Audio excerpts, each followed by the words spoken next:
Lance. The rope bit into her neck as the horse shifted beneath her feet. Katie watched from the crowd as the Apache woman stood on the wooden crate, hands bound behind her back, dark eyes scanning the gathered townspeople of Silver Ridge without fear. Lance. The sheriff read the charges in a monotone voice, something about horse theft and attacking a settler, but Katie barely heard the words over the pounding of her own heart. The woman was young, maybe 20 summers, with long black hair that fell past her shoulders despite the rough treatment she had endured. Her face bore bruises, and her doe-skin dress was torn and dusty, but she held her chin high. Lance. Katie felt sick. This was wrong. All of it wrong. But what could she do, Lance? She was just a widow trying to keep her small ranch running after her husband died from fever last spring. The sheriff finished reading and nodded to his deputy, Lance. The crowd fell silent. Katie saw the deputy reach for the crate, ready to kick it away, and something inside her snapped. Lance. She pushed through the crowd, her voice cutting through the tension. "Wait, Lance. Stop this right now." Heads turned. The sheriff glared at her. Lance. "Mrs. Patterson, step back.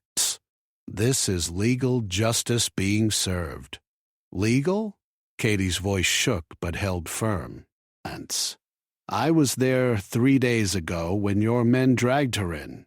She wasn't stealing horses, Lance. She was trying to retrieve her own pony from Bill Henderson's corral. I saw Bill take it from the creek where she'd tied it, Lance." The sheriff's face reddened. "That's a serious accusation." "It's the truth." Katie met his eyes without flinching. "Lance, Bill Henderson is your brother-in-law, Sheriff Morris.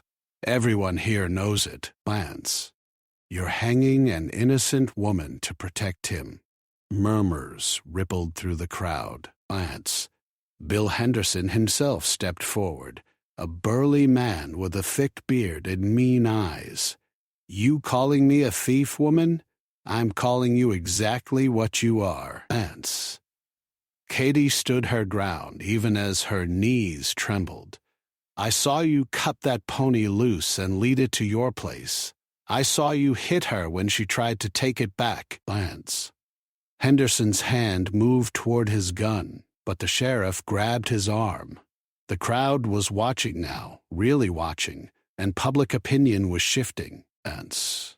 Katie could feel it in the air. "She still attacked a white man," the sheriff said, but his voice had lost its certainty. "Lance?" "After he stole from her and struck her first." Katie looked at the faces around her. "Is this who we are, Lance? Is this the justice we want in Silver Ridge?" An old rancher named Dutch Peterson spoke up from the back. "The widow's got a point, Morris. Lance. I've had my doubts about Henderson's sudden increase in livestock." Other voices joined in. The sheriff looked trapped, his authority crumbling. "Lance." Finally, he jerked his head at the deputy. "Cut her down, Lance. But she leaves town immediately." The deputy removed the noose and cut the woman's bonds. She rubbed her wrists, her dark eyes finding Katie in the crowd. Lance. There was no gratitude there, no emotion Katie could read, just a long, measuring look that seemed to see straight through to her soul. Katie stepped forward and handed the woman a canteen of water. "Lance, go quickly. Head north toward the canyon, Lance." The Apache woman took the canteen, drank deeply, then handed it back. She spoke one word in accented English, "remembered." Then she was gone, moving through the crowd like smoke, and Katie was left facing the hostile stares of Sheriff Morris and Bill Henderson. Lance. She had made powerful enemies today, but she had also saved a life. As she walked back to her wagon, she wondered if she had just made the biggest mistake of her life, or if maybe, for the first time since her husband died, she had done something that truly mattered. Lance. The sun was setting as Katy drove her wagon home, painting the desert sky in shades of orange and red. She did not know that her act of mercy would change everything, that the word the Apache woman had spoken carried weight beyond simple thanks. Remembered, Lance. In the language of the woman's people, it meant a debt that must be honored, a life for a life, a bond that could not be broken. Tomorrow would bring answers Katy could never have imagined. Lance. Katy woke to the sound of horses. Not the usual morning sounds of her 2 old mares in the corral, but many horses, their hooves drumming against the hard-packed earth. Lance. She grabbed her late husband's rifle from above the door and peered through the window of her small ranch house. Her breath caught in her throat. Lance? At least 30 Apache warriors sat motionless on their ponies in a wide semicircle around her house. The rising sun behind them cast long shadows across her yard. Lance. At the center of the group sat the woman Katy had saved, now dressed in clean buckskins decorated with intricate beadwork, her hair braided and adorned with eagle feathers. Beside her sat an older man, his face deeply lined, wearing the bearing of someone accustomed to command. Lance. Katy's hand shook. Every story she had heard about Apache raids flooded her mind. Lance. The massacre at Canyon Creek. The burned-out homesteads along the Southern Trail. Lance. The families who had simply disappeared. She was alone, miles from town, with no one to hear if she screamed. She thought about barricading the door, but what good would that do against 30 warriors? Then she remembered the woman's eyes yesterday, calm and assessing, even with a rope around her neck. Lance. She remembered the single word, remembered. Katy set the rifle down, opened the door, and stepped outside into the cool morning air. Lance. She wore only her nightdress and a shawl, her feet bare, completely vulnerable. If they meant to kill her, running or fighting would not save her. Lance. She might as well face death with dignity. Lance. The older man's eyes widened slightly at her appearance, then narrowed with what might have been respect. He spoke in Apache, his voice carrying clearly across the yard. Lance. The woman translated, her English careful and precise.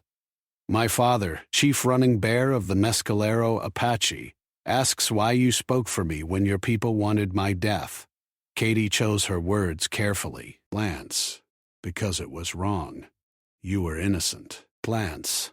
Justice should mean something, even if it's difficult. The woman translated. Lance. The chief listened, then spoke again, his eyes never leaving Katy's face. He says you show the courage of a warrior, though you are only a woman alone. Lance. You shamed the men of your town with your bravery. You saved his daughter's life when you had nothing to gain and much to lose. Lance. Katy's mind raced. The woman was the chief's daughter. Lance. She had inadvertently saved someone of great importance. She waited, hardly breathing, for what would come next. Lance. The chief spoke at length, and the woman translated in segments. I am called Morning Star. Lance. My father says a life debt must be repaid. You gave me my life when it was forfeit. Lance. Now we offer you protection. The men you shamed yesterday, the sheriff and the horse thief, they will come for revenge. Lance. We have watched your town. We know these men. Lance. They are cowards who strike at the weak when no one is watching. Katy had known this, had felt it in her bones even as she drove home yesterday. Lance. Bill Henderson was a mean drunk with a reputation for holding grudges. Sheriff Morris was his creature, bought and paid for. Lance. They would not forget her interference. What kind of protection? Katy asked. Lance. Morningstar smiled. A quick, fierce expression. We will watch. Glance. We will guard. Any who come to harm you will answer to the mescalero. Glance. My father declares it before all the warriors. You are under our protection now, as if you are one of our own. One of the warriors, a young man with a scar across his cheek, spoke up sharply. Morningstar's expression tightened, and she answered him in rapid Apache. Glance. An argument erupted among several of the warriors. Katie stood frozen, understanding nothing but sensing the conflict. Glance. Finally, Chief Running Bear raised his hand, and silence fell. He spoke, his voice firm and final. Glance. Morningstar turned back to Katie. Some of my brothers question this. Glance. They say you are still a white woman, that your people have taken our lands and killed our families. They say we owe you nothing because you are one of them. Glance. Katie's throat tightened. She could see the logic in that argument, even as it might seal her doom. Glance. But my father says you proved yourself different. You risked everything for a stranger, for someone your people consider an enemy. Glance. That is the mark of true honor. The warriors will obey his decision, but he offers you a choice. Glance. You can refuse our protection. We will leave and never return. Glance. Or you can accept our help and become friend to the mescalero, but know that friendship with us may make you enemy to your own people. Glance. Choose now.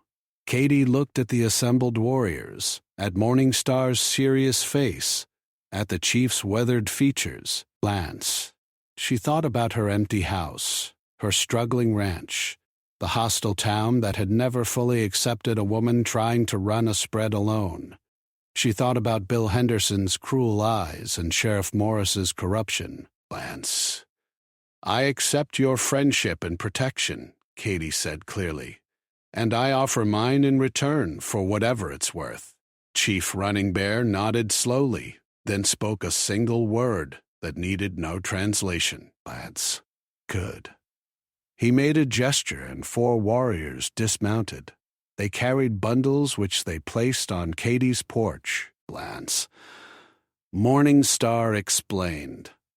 Meat from our hunt. Glance. Corn from our harvest. Blankets woven by our women. Glance. These are gifts to seal our bond. Glance. My father also leaves 2 warriors, Swift Fox and Gray Wolf, to watch your ranch. You will not see them, but they will be near. Glance. If trouble comes, they will send word to our camp in the canyon. Katie felt tears prick her eyes. Glance. After months of grinding loneliness and struggle, here was help from the most unexpected source. Thank you. Glance. Tell your father I'm honored. But Morningstar was not finished. There is more. Glance. My father offers you knowledge. You struggle to keep this ranch alive. Glance. You do not know the desert, how to find water in the dry season, which plants heal and which poison, where the game runs when the heat comes. I will teach you these things. Glance. I will come here twice each week and share what our people have learned over countless generations. This is part of our debt to you. Glance. Katie could hardly believe what she was hearing. This was more than protection, more than simple gratitude. Glance. This was acceptance, knowledge, survival itself. Why? The question escaped before she could stop it. Glance. Why do all this for me? Morningstar's expression softened. Because yesterday, when I stood with a rope around my neck, I saw hatred in every face but yours. Glance. I saw people who wanted me dead simply for being Apache, for daring to reclaim what was mine. But you looked at me and saw a person. Glance. You saw injustice and you acted, even though you were afraid. I could smell your fear, but you stood anyway. Glance. That kind of courage is rare. My father says such courage deserves honor. Glance. The chief spoke again, and Morning Star translated his final words. He says the old ways are dying. Glance. Soon there will be no place for the Apache in this land. But perhaps, if more white people were like you, there could be peace instead of only blood and sorrow. Glance. He wants to believe that is possible. You give him hope. With that, Chief Running Bear raised his hand in farewell. The warriors mounted their horses and began to ride away, their figures gradually disappearing into the desert landscape. Only Morning Star remained for a moment longer. 2 days from now, at dawn, I will return. Be ready to learn. Then she too was gone, her pony carrying her swiftly toward the distant canyon. Katy stood alone in her yard, surrounded by gifts from people her town considered savages and enemies. The sun climbed higher, warming her face, and for the first time in months, she felt something that might have been hope. But in town, Bill Henderson was already gathering men who shared his hatred, and Sheriff Morris was looking the other way. The consequences of Katy's choice were just beginning to unfold, and blood would be spilled before this story found its end. 2 days later, Katy woke before dawn and dressed in her work clothes, sturdy pants, and a shirt that had belonged to her husband. She had coffee boiling when she heard the soft sound of a horse approaching.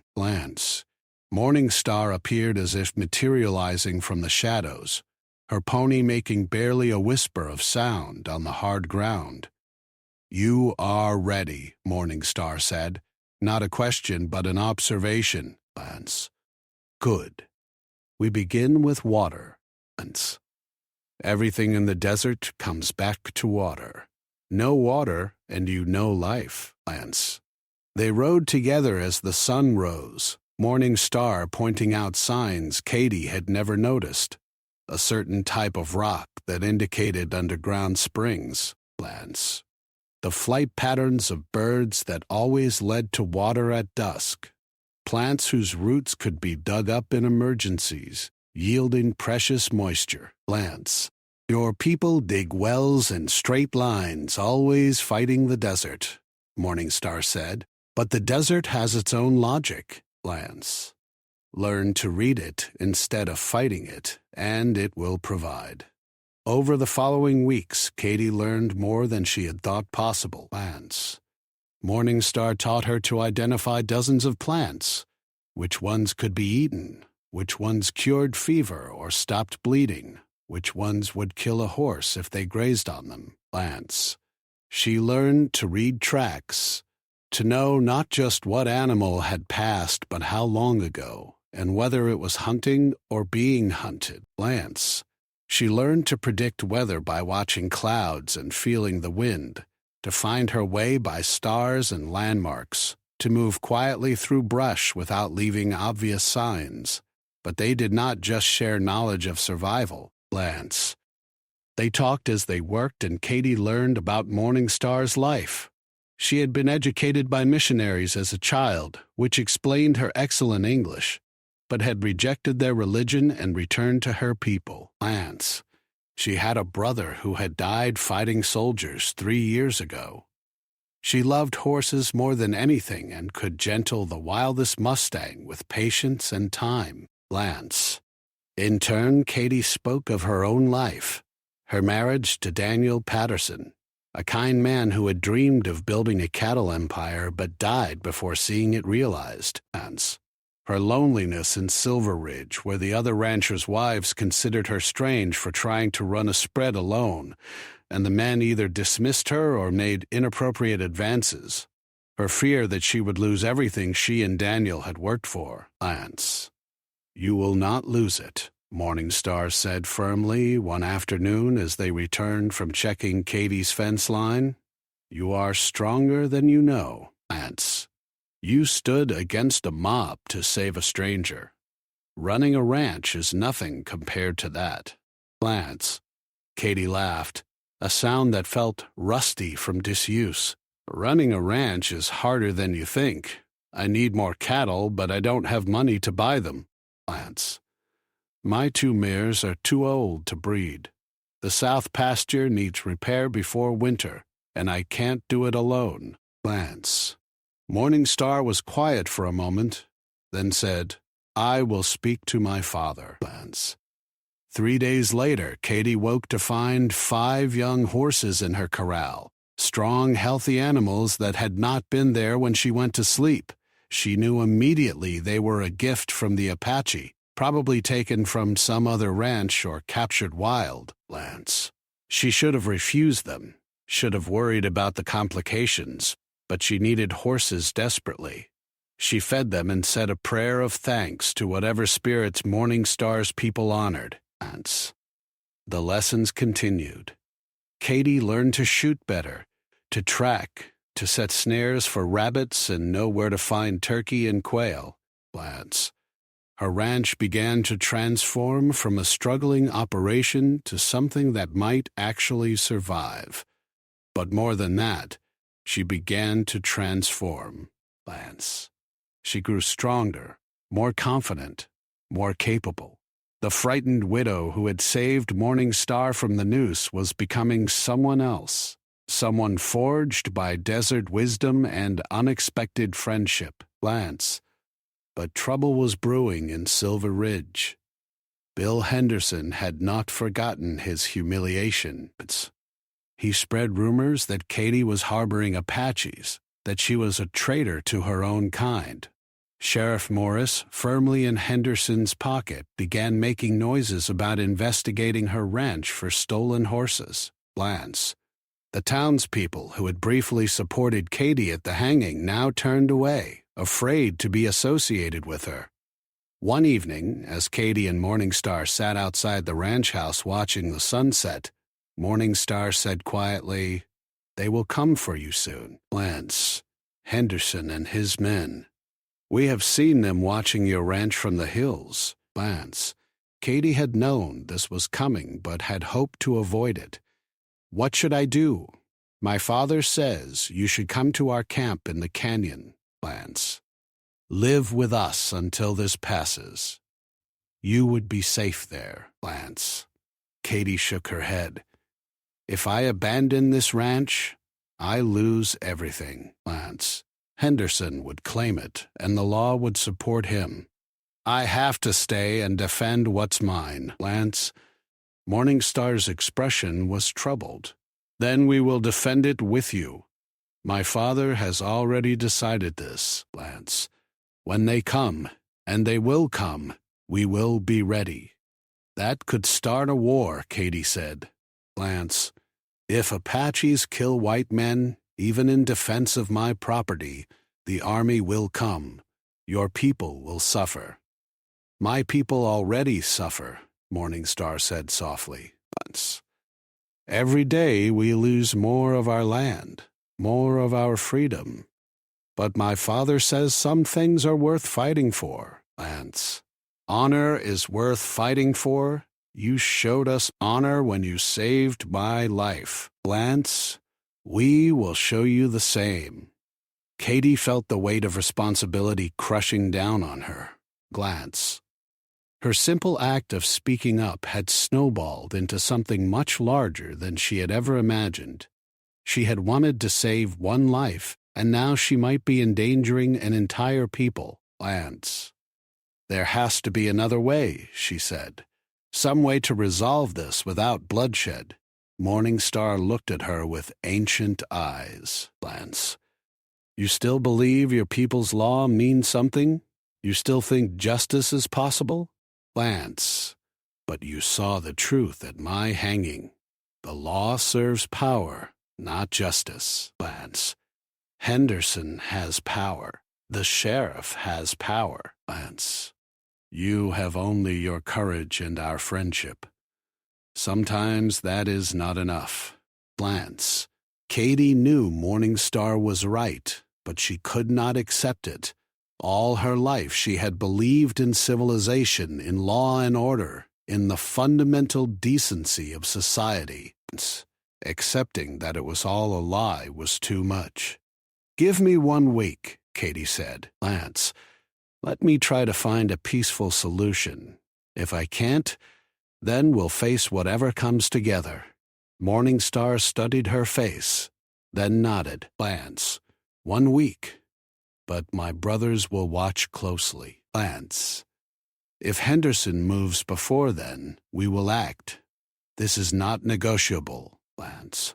They clasped hands, 2 women from different worlds, bound by honor and friendship in a land that seemed determined to drive them apart. "Lance."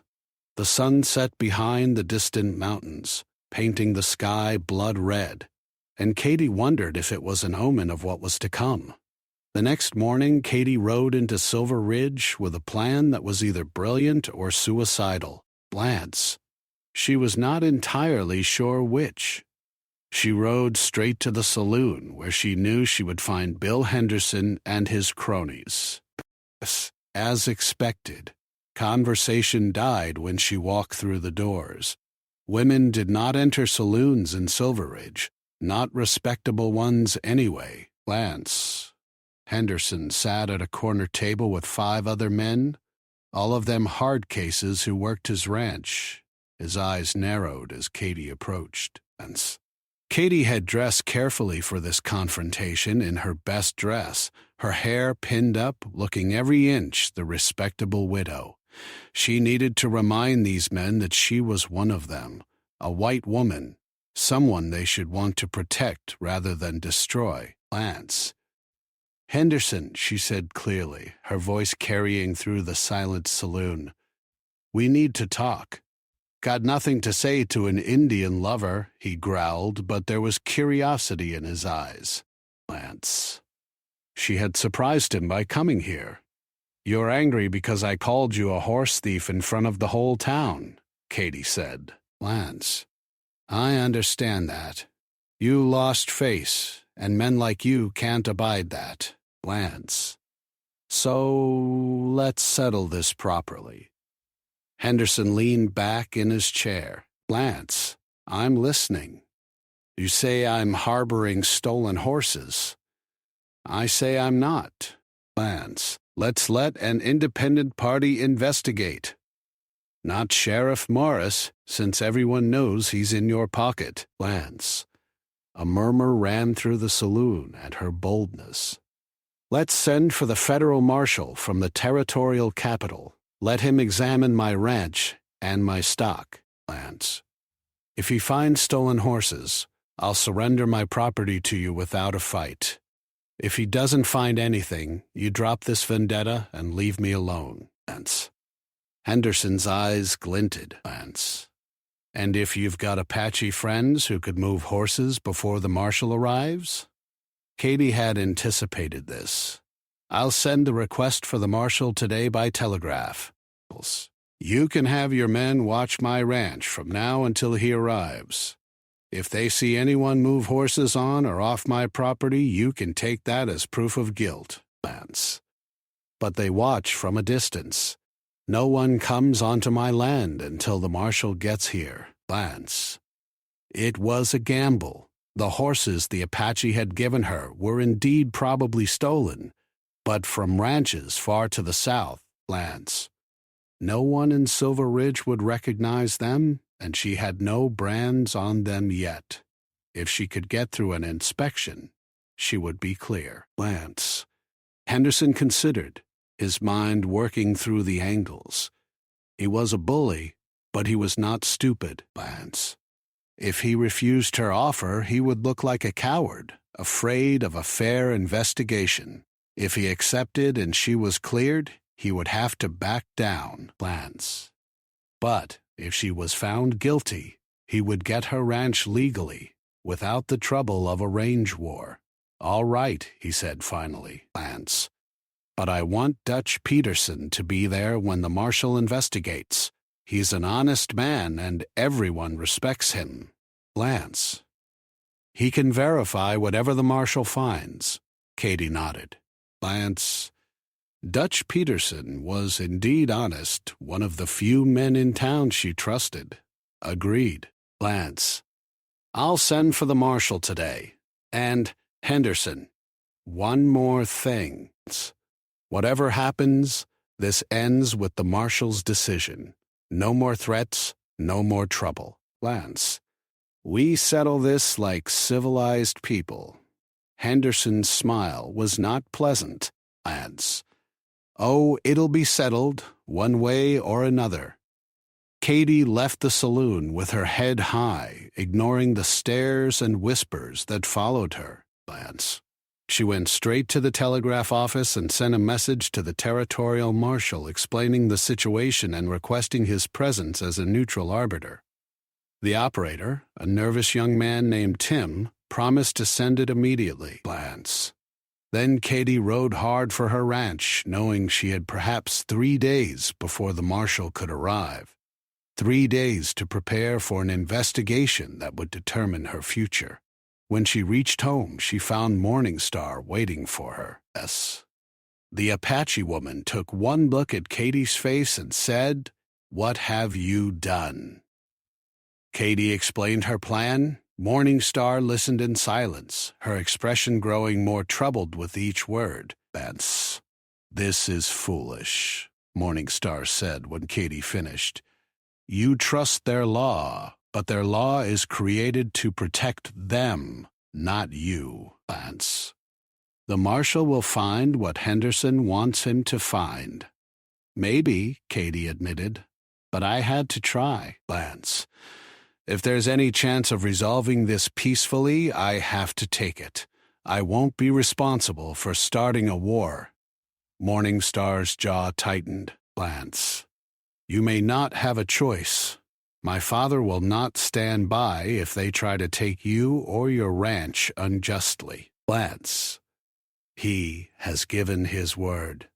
"Then help me," Katie pleaded. "Lance, the horses you gave me, where did they come from?" "From the grasslands far to the south, beyond the big river. They were wild mustangs that we caught and gentled. Lance, they belong to no man."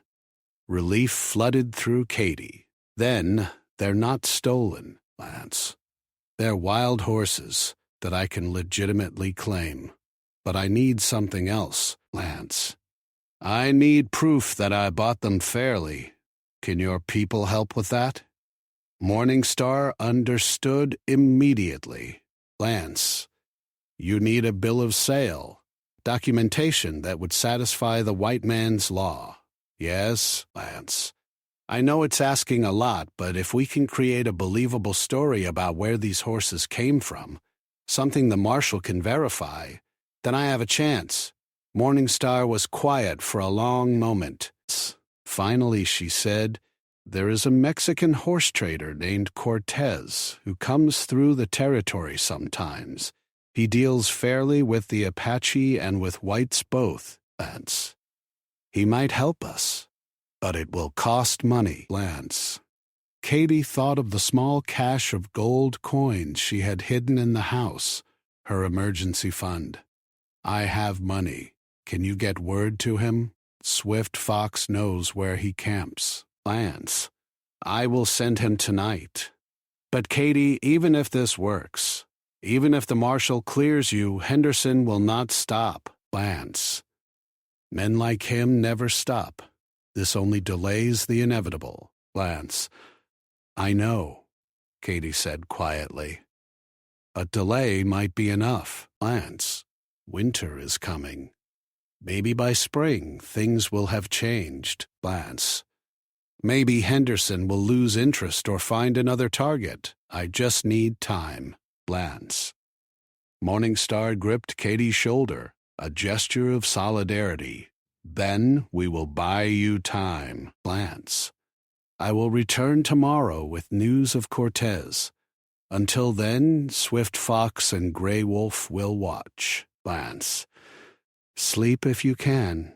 You will need your strength for what is coming, Lance. After Morningstar left, Katie sat on her porch and watched the stars emerge one by one in the darkening sky. She had set events in motion that she could not control, and she had no idea if her gamble would pay off, Lance. She thought about Daniel, her dead husband, and wondered what he would think of all this. He had been a simple man who believed in hard work and honest dealings. Would he approve of her alliance with the Apache? Would he understand her determination to hold on to their dream even if it meant bending the rules? Lance. She would never know. Daniel was gone and she was alone in a hard land that showed no mercy to the weak or the foolish. Lance. All she could do was trust in her own judgment and in the unlikely friendship that had grown between her and Morningstar. Lance. Tomorrow would bring new challenges, but tonight she allowed herself to hope that somehow, against all odds, she might find a way through this that did not end in blood and fire. Lance. In the darkness beyond her ranch, Swift Fox and Gray Wolf took up their positions, invisible guardians watching over a white woman who had earned their chief's protection. Lance. And in the canyon, Chief Running Bear sat by his fire and wondered if his decision to help Katie Patterson would save his people or doom them. The old ways were dying, that much was certain. Lance. Perhaps this strange alliance represented a new way forward, a path that led somewhere other than extinction and despair. Or perhaps it was just another beautiful dream that would shatter on the rocks of reality. Lance. Only time would tell, and time was running out for all of them. The Mexican horse trader arrived the next evening, riding a fine palomino and leading a string of horses that made Katie's heart ache with their beauty. Lance. Rodrigo Cortez was a lean man with a salt and pepper mustache and eyes that missed nothing. Morningstar had vouched for him, but Katie still felt nervous as he dismounted and tipped his hat to her. Lance. Senora Patterson, he said in lightly accented English. Morningstar tells me you need assistance with a delicate matter. Katie explained the situation quickly and directly. Lance. Cortez listened without interruption, his weathered face impassive. When she finished, he was silent for a long moment, studying the horses in her corral. Lance. These are good animals, he said finally. Apache trained, which means they are worth twice what any ranch horse would bring. Lance. You want me to say I sold them to you, yes? Yes, Katie admitted. I can pay you for the paperwork and for the risk. Cortez shook his head. Lance. I do not want your money, Senora. Morningstar saved my daughter from a cougar 3 years ago when she was gathering herbs in the foothills. Lance. I owe her a debt I can never fully repay, but I will not lie to a federal marshal. Lance, that is too dangerous for me and my family. Katie's heart sank, but Cortez was not finished. However, he continued, I do travel this territory trading horses, Lance. I did pass through the southern grasslands 2 months ago. I did see wild mustangs that could have been these horses, Lance. If you came to my camp and bought horses from me at that time, I simply failed to write down the transaction immediately. Many of my customers are vaqueros and small ranchers who pay in cash and prefer not to have written records. Lance, I could have easily forgotten to document this particular sale until now. You understand the difference? Katie understood perfectly. Lance. He was not lying, just being conveniently forgetful about details that could not be definitively disproven. Yes, I understand. Lance. And thank you.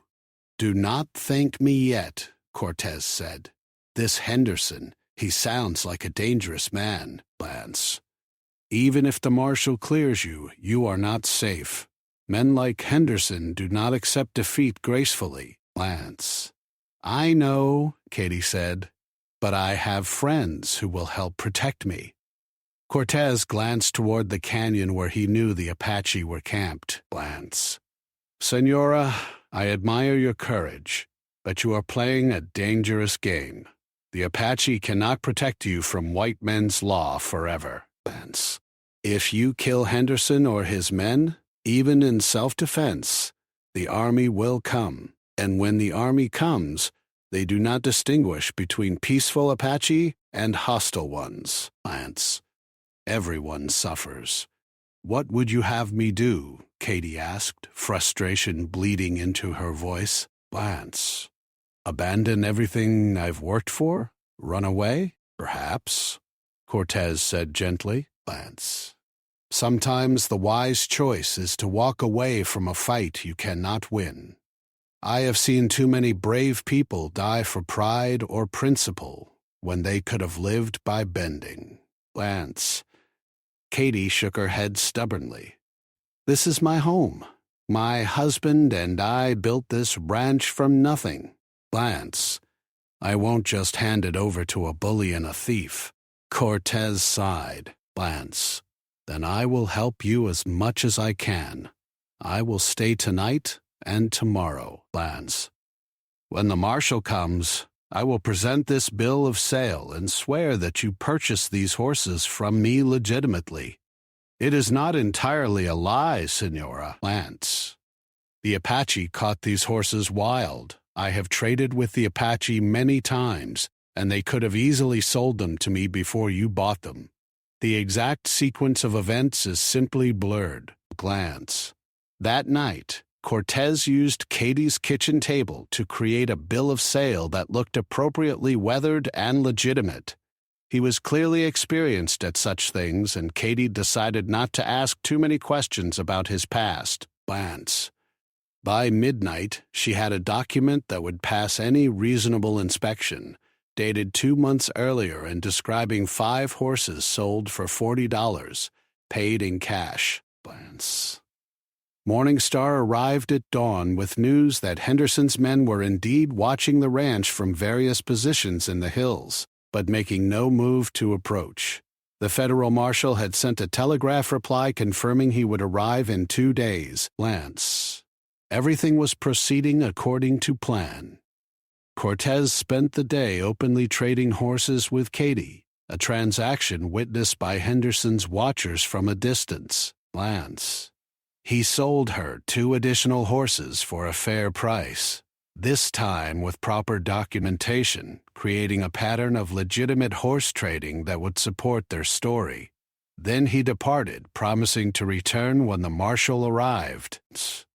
Katie spent the remaining time before the marshal's arrival preparing her ranch for inspection. She repaired fences, cleaned the barn, organized her meager paperwork. Lance. Morningstar helped, the 2 women working side by side in easy companionship. They did not speak much, but the silence was comfortable, filled with mutual understanding and respect. You know, Katie said as they took a break in the afternoon, 6 weeks ago I thought my life was over. I was alone, failing, with no hope and no future. Now I have friends, skills, and a fighting chance. However this ends, I want you to know that you changed my life. Lance. Morningstar smiled, a rare expression of warmth. You changed mine as well, Lance. Before you spoke up at the hanging, I had decided that all white people were the same, cruel, greedy, willing to destroy anything they do not understand. Lance.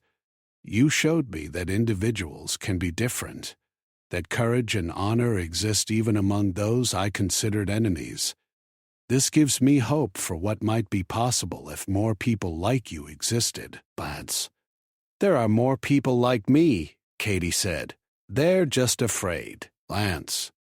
Fear makes people do terrible things, makes them accept injustices they know are wrong. If I've learned anything these past weeks, it's that courage is a choice. Lance. You can choose to speak up, or stay silent. I chose to speak, and it changed everything. On the morning the marshal was due to arrive, Katie dressed in her best clothes and waited on the porch. Morning Star stayed out of sight but nearby, along with Swift Fox and Gray Wolf. Lance. Cortez rode in just after sunrise, ready to play his part. Dutch Peterson arrived shortly after, his weathered face neutral but his eyes kind. Glance. "Mrs. Patterson," he said, tipping his hat. "I'm here to make sure this investigation is fair and square." Lance. "I don't hold with Henderson's accusations, but I'll witness the truth whatever it turns out to be." "Thank you, Mr. Pearl." Lance. "Peterson," Katie said. "That's all I ask." The marshal arrived mid-morning, a tall, thin man with gray hair and sharp eyes. Lance. His name was Samuel Garrett, and he had a reputation for being incorruptible. He greeted Katie formally, inspected her bill of sale from Cortez, and then spent 2 hours examining every inch of her property. Once.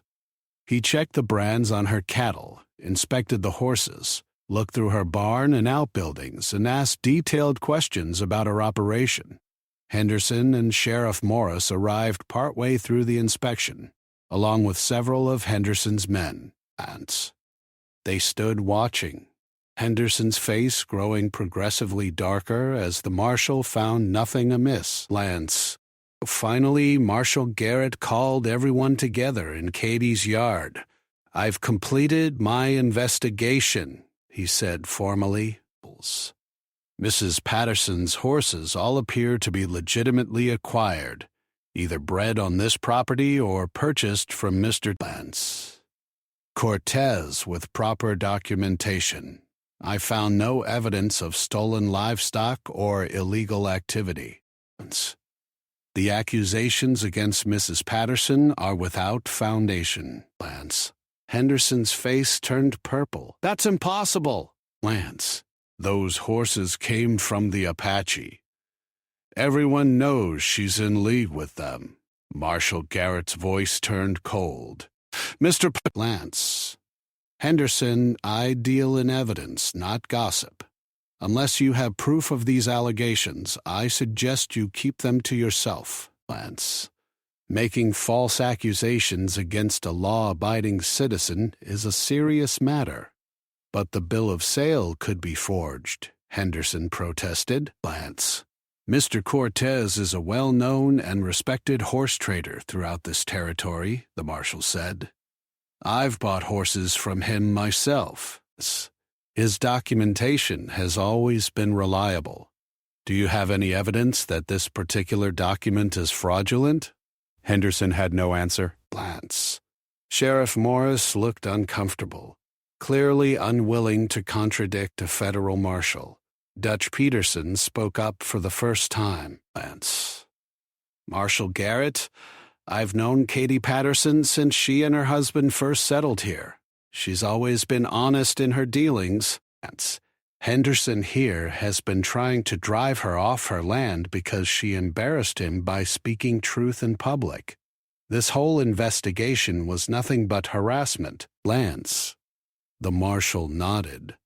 "That's my assessment as well." Lance.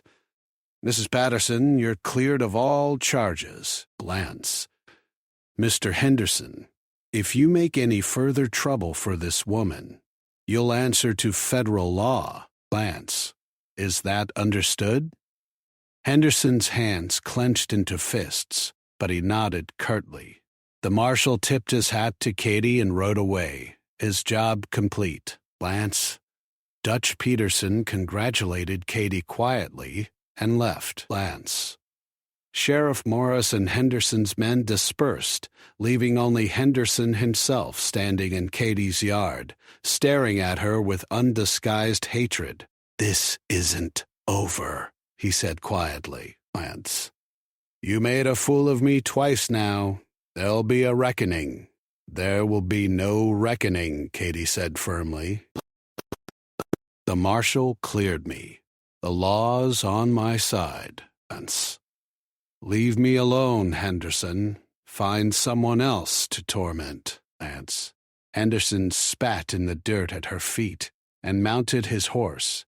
As he rode away, he called back, "Law won't protect you forever, widow, Lance. Accidents happen. Fires start, Lance. Animals stampede. You'd be wise to remember that, Lance." After he was gone, Morningstar emerged from her hiding place. "He will act soon," she said, Lance. "Tonight or tomorrow night. Men like him cannot tolerate this kind of defeat. He will come with his men and try to burn you out or worse." Katie felt cold despite the afternoon heat. Lance. "What should I do?" "Come to our camp," Morningstar urged. "My father's offer still stands, Lance. We can protect you there." But Katie shook her head. "If I leave now, Henderson wins, Lance. He'll claim the ranch, and I'll have nothing. I have to stay and defend what's mine, Lance." Morningstar's expression was troubled, but she nodded. "Then tonight, my brothers will come.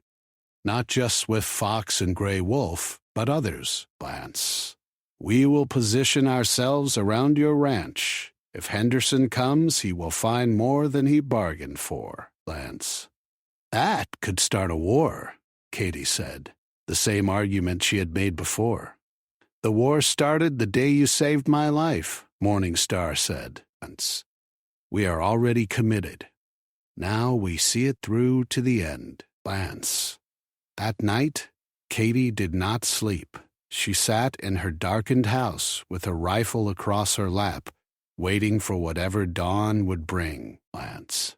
Outside, invisible in the darkness, a dozen Apache warriors took up positions around her property. Morningstar sat on the porch, her own rifle ready, keeping watch with Katie. The two women waited together as the stars wheeled overhead, bound by friendship and honor in a conflict neither had sought, but both were determined to see through. In the distance, Henderson gathered his men, planning violence and revenge. The peace was fragile, temporary, hanging by the thinnest of threads, and when dawn came, the thread would snap, and the desert would run red with blood. Lance. The attack came in the darkest hour before dawn. Katie heard the horses first, many of them moving fast toward her ranch. Lance. She moved to the window and peered out, her heart pounding. At least 15 riders approached, Henderson leading them, all carrying torches that painted their faces in flickering orange light. Lance. "They're here," Katie called to Morningstar. The Apache woman moved to her side, her face calm despite the danger. "Lance, my brothers are ready. Stay inside unless you must come out, Lance. This will be over quickly." Henderson and his men reined up about 50 yards from the house. Glance. He stood in his stirrups and shouted, "Patterson, come out and face justice. You're a traitor and an Indian lover, and we're taking back your ranch for decent white folks." Katie felt anger surge through her fear. Glance. She opened the door and stepped onto the porch, rifle in hand. "You're trespassing, Henderson." Glance. "The marshal cleared me. You have no legal right to be here." Henderson laughed, a harsh, ugly sound. "Glance, law doesn't matter out here when it's dark and no witnesses around. We're going to burn you out, widow." Glance, "You can leave now and live, or stay and burn with your house. Your choice." Glance. Several of his men raised their torches, preparing to throw them. Katie aimed her rifle, knowing she could not stop them all, but determined to try. Glance. Then Morningstar stood up beside her, visible in the torchlight, her own rifle trained on Henderson. "She is not alone," Morningstar said clearly. Glance. For a moment, Henderson was too shocked to respond. Glance. Then his face twisted with rage. I knew it. Lance, Apache, you're harboring savages. She is harboring friends, came a new voice from the darkness. Lance. Chief Running Bear stepped into the torchlight, flanked by two warriors. Friends who do not take kindly to threats against those under our protection. Henderson's men shifted nervously, looking around, suddenly aware that they might be surrounded. Lance. Henderson himself tried to bluster through. This is white man's land, Lance. You got no business here. We'll finish with the widow and then deal with you. Chief Running Bear's voice was hard as stone. Lance, you will leave now, or you will die here. That is the only choice you have. One of Henderson's men, a young cowhand named Billy, spoke up nervously. Lance. Boss, maybe we should go. This ain't worth fighting Apaches over. Henderson backhanded him viciously. Lance. Shut your mouth. There's only a few of them, and there's 15 of us. Lance. We can take them. But at that moment, warriors appeared from the shadows all around Henderson's group. They materialized like ghosts from behind rocks, from the roof of the barn, from the corral. Lance. In seconds, Henderson and his men found themselves surrounded by Apache warriors, all armed with rifles, all perfectly positioned for a massacre. Chief Running Bear spoke again, his voice carrying clearly in the sudden silence. Lance. You are surrounded. You are outnumbered, Lance. If you throw those torches, if you fire your weapons, you will all die before you can reload. Your horses will scatter, Lance. Your families will find your bodies picked clean by buzzards. Is this woman's ranch worth your lives? The calculation was clear on every face. Lance. Henderson's men were bullies and cowards at heart, brave only when they had overwhelming advantage. Faced with real warriors who knew how to fight, their courage evaporated. Lance. One by one, they lowered their torches. Henderson himself refused to back down. Lance. You're bluffing. You won't kill white men. Lance. The army will hunt you down. Morning Star stepped forward. My father does not bluff, but he is merciful. Lance. He offers you your lives in exchange for your word. Swear before witnesses that you will leave this woman in peace, that you will never threaten her again, and you may go. Lance. I'll swear nothing to a damn Apache, Henderson spat. But Dutch Peterson's voice called from the darkness. Lance. I'll witness that oath, Henderson. I rode out here when I heard you gathering men. Lance. I knew you'd try something like this. Now you got a choice. Swear to leave Katie alone, or I go back to town and tell the marshal how you tried to lynch a woman and started a fight with the Apache. Your choice, Lance. Katie had not even known Dutch was there, but his presence changed everything. Here was a white man, a respected rancher, willing to testify against Henderson. Lance, the pretense of frontier justice evaporated. This was attempted murder, plain and simple, and Dutch could prove it. Lance. Henderson's face worked through a series of expressions: rage, calculation, defeat. Finally, he spat again and said, Fine, Lance. I swear. I'll leave the widow alone. Lance. But this territory ain't big enough for all of us. You Apaches better watch your backs. Lance. Chief Running Bear nodded. Your oath is noted. A glance. Break it and you die. This is our promise. Lance. Now go, before my warriors forget their discipline. Henderson and his men turned their horses and rode away into the darkness, their torches gradually disappearing into the distance. Hence, the Apache warriors remained in position until the sound of hoofbeats had completely faded, then began to melt back into the shadows. Dutch Peterson walked his horse up to the porch and dismounted. Glance. He was a man in his 60s, weathered by decades of desert sun, but his eyes were sharp and kind. That was close, Katie. Glance. Too close. Katie's legs suddenly felt weak. Glance. She sat down on the porch steps, her rifle clattering beside her. Thank you, Dutch. Glance. You didn't have to come. Yes, I did, Dutch said. Glance. Henderson's been getting worse for years, and Morris lets him do whatever he wants. Someone had to stand up to him. Glance. You did it first, at the hanging. Figure I owe you for showing me it could be done. Chief Running Bear approached, Morning Star at his side. He spoke in Apache and Morning Star translated. Glance. My father says the immediate danger has passed, but Henderson is like a wounded snake. He will strike again when opportunity arises. Glance. You cannot stay here alone. Katie nodded wearily. I know, Glance, but I don't know what else to do. Dutch cleared his throat.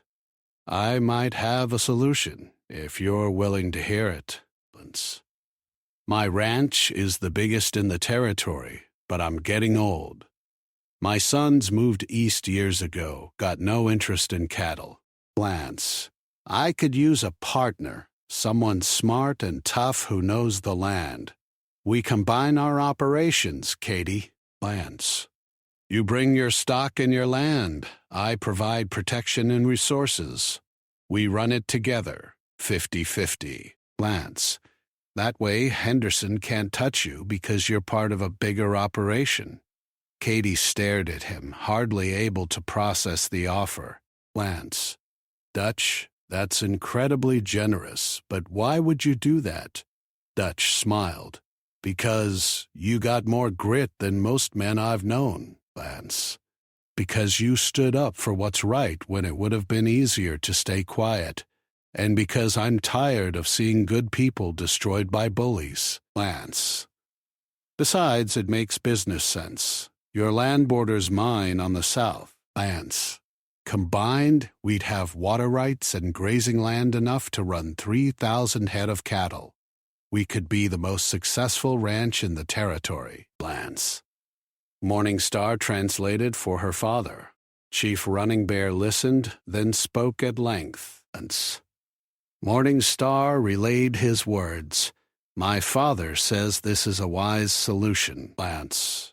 If you join with Dutch Peterson, you have the protection of his size and reputation.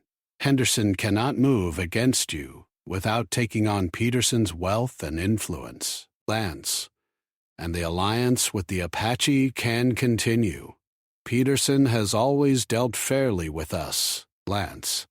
He buys our horses and hires our scouts. This could work for everyone.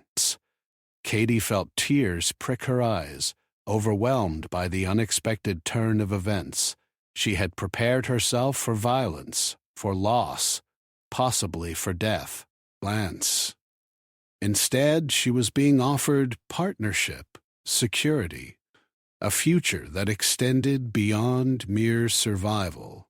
I accept, she said, her voice thick with emotion. Glance. Thank you, Dutch. You won't regret this. Glance. Dutch extended his hand, and they shook on it, sealing the deal in the old way, on trust and honor. I'll have my lawyer draw up the papers next week. Meanwhile, I'm going to assign some of my hands to help you get this place in order. Glance. Between us, we'll make something strong enough to withstand whatever Henderson throws at us. Chief Running Bear spoke again, and Morning Star translated with a smile. My father says this is good, Glance. The joining of two ranches, the alliance between white ranchers and Apache, this is something new. Perhaps it is the beginning of a new way where we do not have to be enemies, Glance. He offers his blessing and continued friendship to this partnership. Katie stood and bowed to the chief, a gesture of respect she had learned from Morning Star. Lance, please thank your father for his protection and his wisdom. I will never forget what he and his people have done for me. Lance. As dawn began to break over the desert, painting the sky in shades of pink and gold, the unlikely allies stood together.